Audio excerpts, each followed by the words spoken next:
বসিরহাট মহকুমা আদালতে পেশ করা হলো শেখ শাহজাহান সহ 3 জনকে 14 দিনের জেল হেফাজতে থাকার পর আজ পুনরায় বসিরহাট মহকুমা আদালতে পেশ করা হলো শেখ শাহজাহান, শেখ আলমগীর ও দিদার বক্স মোল্লাকে।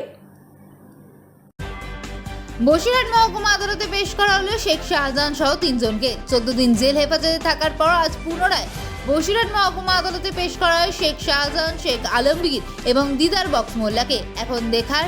সিবিআই এর পক্ষ থেকে কি আইনি পদক্ষেপ নেওয়া হয়। জল যন্ত্র কাজ এই সরে যাও সরে যাও সরে যাও সরে যাও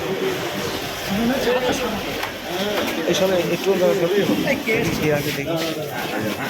এইভাবে সরে এই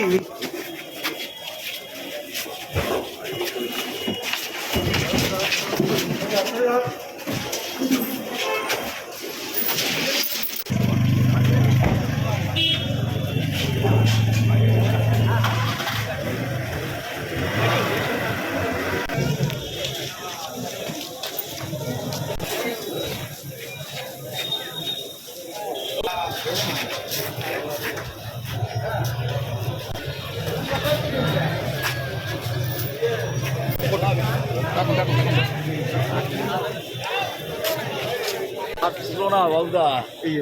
আছে